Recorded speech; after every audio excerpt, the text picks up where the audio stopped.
Hola, ¿cómo están? Espero que estén bien. El día de hoy voy a estarles exponiendo lo que es la unidad número 5 de la materia de Estadística Inferencial 2. Mi nombre es Lisbeth Guadalupe Hernández Raya y espero que le entiendan un poquito a lo que les voy a explicar. Esta unidad se llama Diseños Factoriales y como lo dije anteriormente voy a estarles explicando un poquito más. Trae 5 subtítulos o subtemas que son los que voy a estarles explicando. Primero les voy a dar como una pequeña definición de qué son los diseños factoriales. Textualmente dice que los diseños factoriales son experimentos diseñados para estudiar los efectos que múltiples factores tienen en una respuesta, permitiendo también investigar las interacciones entre ellas.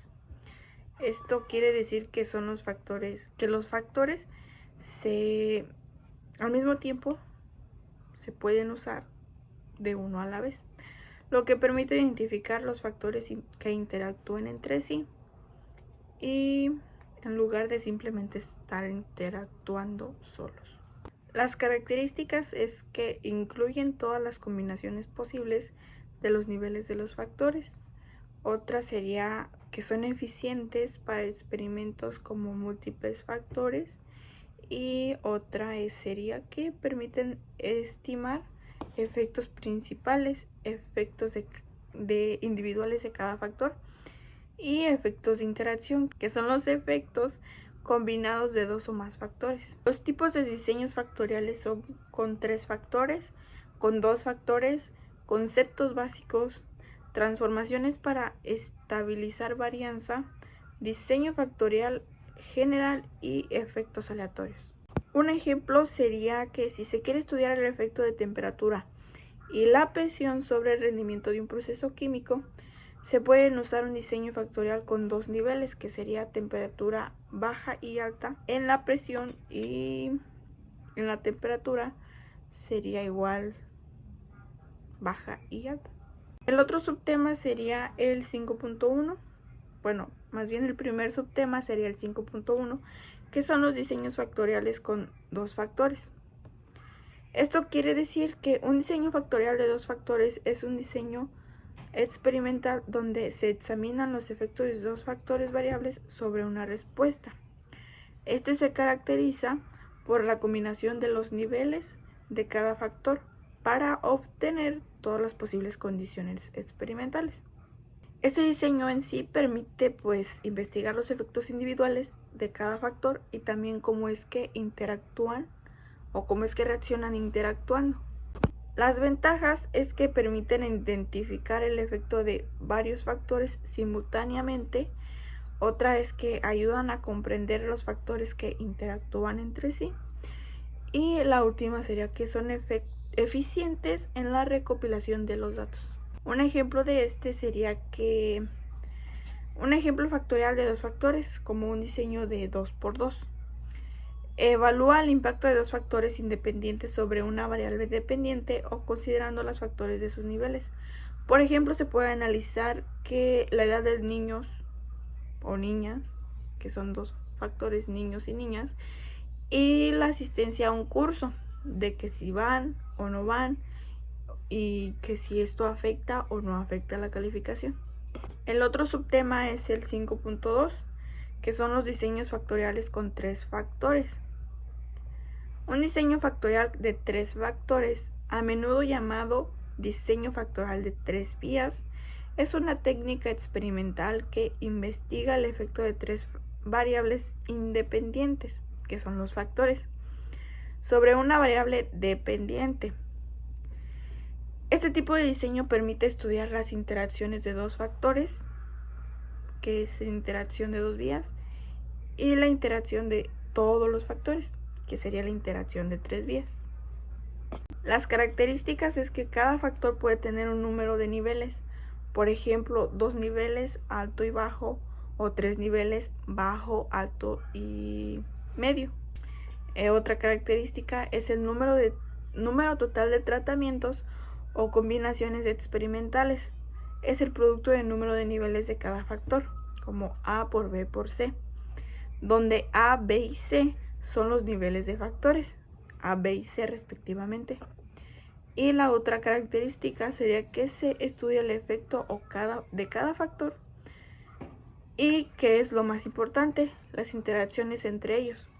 Es decir, como el efecto de un factor puede depender de los niveles de los factores.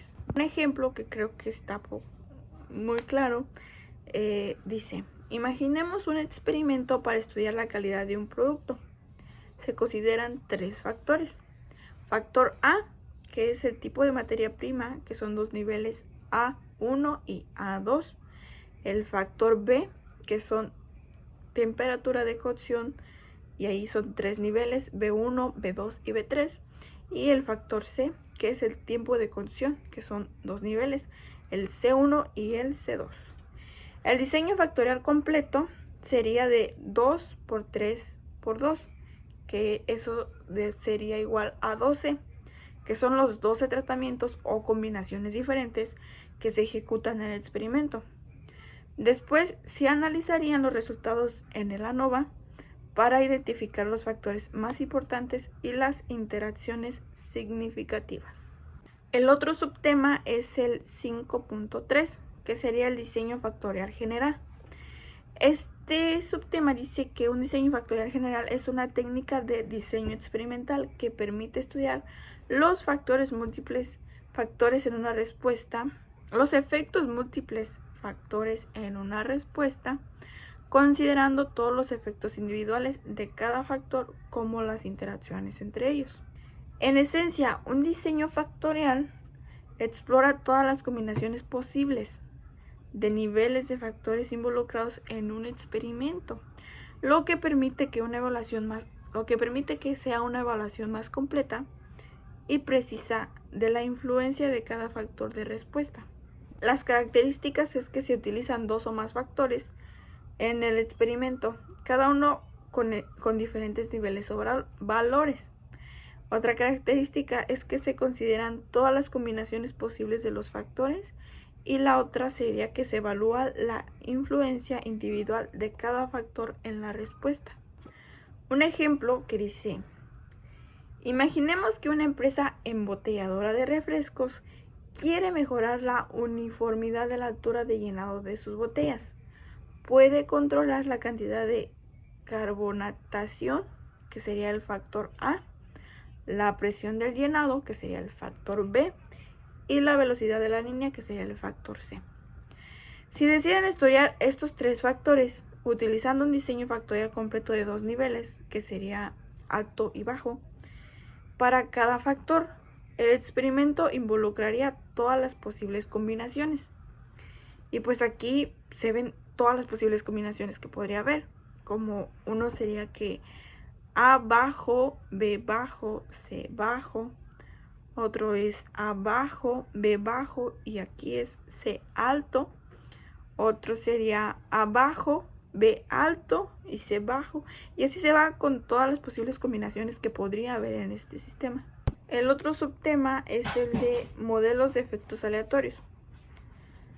Los modelos de efectos aleatorios, también llamados modelos de componentes de la varianza, son una herramienta estadística para analizar los datos de panel o datos jerárquicos. Estos modelos permiten considerar estos efectos de cada grupo, asumiendo que estos efectos son aleatorios y no están correlacionados con las variables explicativas. Sus supuestos es la independencia. En esta se asume que los efectos individuales son independientes entre sí. Otra sería la no correlación. En esta se asume que los efectos individuales no están correlacionados con las variables explicativas. Y la otra sería la normalidad. Y en esta se asume que los efectos individuales siguen una distribución normal. Un ejemplo aquí serían como los estudios educativos.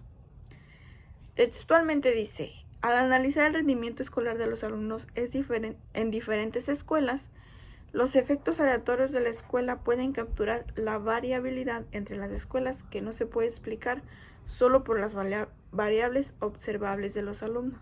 El último subtema es el 5.5, que sería el uso de software estadístico.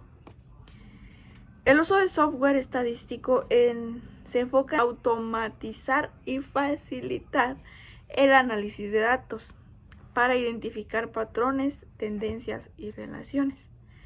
Estos programas pues utilizan cálculos matemáticos y estadísticos para realizar tareas o también para en el trabajo, que si no hubiera estos tipos de softwares, pues sería muy difícil hacer muchas tareas y muchos trabajos, porque como estos ya tienen lo que se necesita para la estadística o para los cálculos matemáticos, y estar haciéndolo uno por uno sería muy tedioso y muy difícil y muy tardado. Y entonces, como esto ya viene como organizado y pues muy bien acoplado, pues entonces es muchísimo más fácil hacer las tareas, los trabajos en la escuela, en los trabajos, y pues entonces se ahorra mucho tiempo, mucho dinero, mucho esfuerzo para hacer las tareas. Las ventajas de uso pues es que simplifica y agiliza los cálculos estadísticos, como lo dije anteriormente. También permite visualizar los datos de manera clara y efectiva, y ofrece herramientas específicas para diferentes tipos de análisis estadístico. O sea que pues puede variar muchísimo lo que quieras hacer. Si por ejemplo quieres hacer un cálculo no tan complicado, en Excel pueden hacer muchísimos cálculos que, sabiéndolo utilizar, puede ser o más bien es muy completo, y pues muy fácil. Sabiéndolo utilizar es muy fácil. Como lo dije anteriormente, ejemplo, el Excel, que es el más conocido.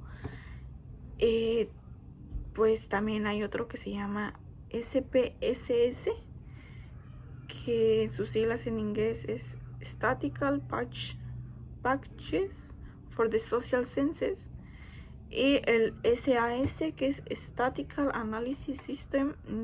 Otro sería el R, que es el lenguaje de programación y entorno de software para análisis estadístico, y el STAA, que es software para análisis estadísticos y económicos. Pues aquí ya es como más variación, y cada uno tiene su función. Si pues por ejemplo quieres hacer análisis estadístico de economía, el STAA pues ayuda muchísimo en eso, porque pues para eso es. Aquí están algunos ejemplos de los subtemas que les dije anteriormente, como el Excel, etcétera. Y pues en conclusión, se me hizo muy interesante conocer esta unidad número 5 de la materia de estadística inferencial 2, porque siento que al ir investigando pues me iba familiarizando más con los temas, con los subtemas, y pues se me facilitó mucho entenderle. Espero que sí me sirva ayudando en algún futuro. Y pues sería todo de mi parte, espero que le hayan entendido y muchas gracias por su atención.